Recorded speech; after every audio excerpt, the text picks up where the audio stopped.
ये क्वेश्चन दिसंबर 2013 में पार्ट सी में 4 मार्क्स का है। क्वेश्चन क्या दिया हुआ है, both NaCl and KCl crystallize with the FCC structure.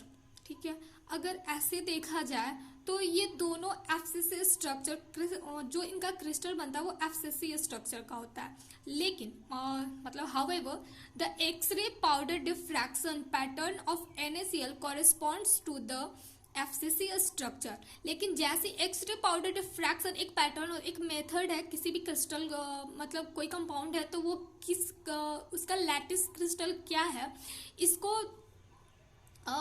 जानने के लिए इसका यूज किया जाता है। तो जो NaCl होता है ना वो FCC स्ट्रक्चर शो करता है उसमें, whereas that of KCl corresponds to simple cubic structure, जबकि KCl जो है वो सिंपल क्यूबिक मतलब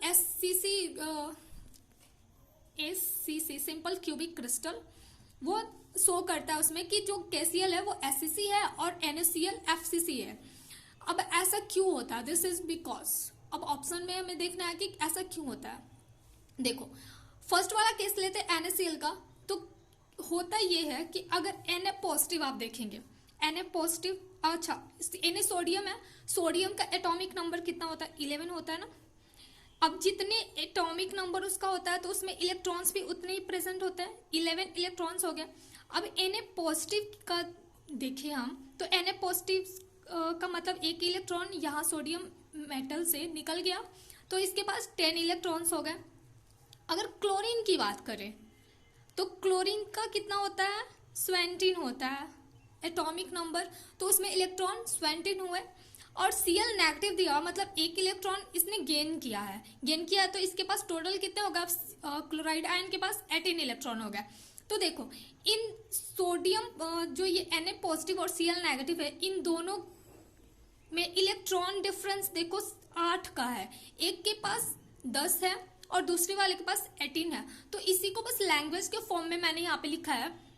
देखो in case of NaCl the number of electrons in Na positive ions is less than that of Cl negative ions. Na positive में Cl negative से कम ही है electron, इसमें 10 है और इसमें 18 है।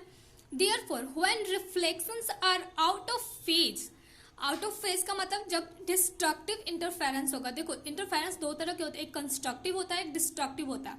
तो डिस्ट्रक्टिव का मतलब ये हो गया ना कि वो इलेक्ट्रॉन्स एक दूसरे को जब कैंसल आउट करेंगे एक ये कैटायन वाले का और एनायन वाले का, तो scattering strength of Na positive and Cl negative do not cancel out completely.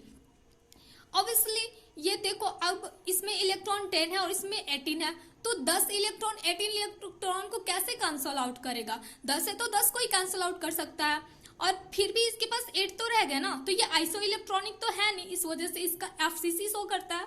अब दूसरा देखो KCl का देखेंगे हम तो KCl में क्या होगा, K देखो K का कितना होता है 19 होता है ना, एटॉमिक नंबर 19, तो इसका इलेक्ट्रॉन कितना हो जाएगा 19 ही।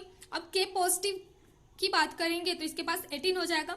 और Cl देखो Cl का 17 होता है, एक इलेक्ट्रॉन लेगा तो Cl नेगेटिव क्लोराइड आयन बनाएगा और फिर इसका 18 हो जाएगा। अब देखो ये दोनों आइसो इलेक्ट्रॉनिक हो जा रहे हैं, K पॉजिटिव और Cl नेगेटिव जो है वो आइसो इलेक्ट्रॉनिक हो गए।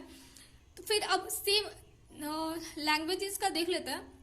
In case of KCl, both K positive and Cl negative contain equal number of electrons. The scattering strength of ions cancel each other completely. So, powder diffraction pattern of KCl obtained is similar to that of primitive cubic unit cell.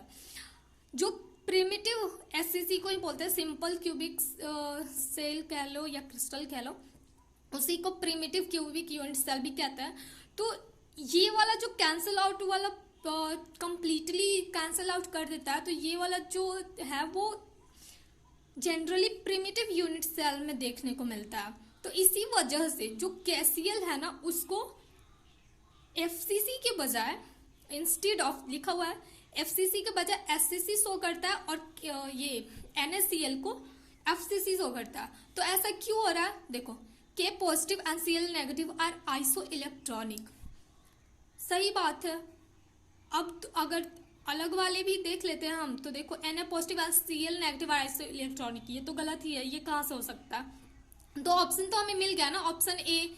Reason इसका यही था क्योंकि ये दोनों iso electronic होते हैं इस वजह से। तो ऑप्शन ए हमारा सही हो गया।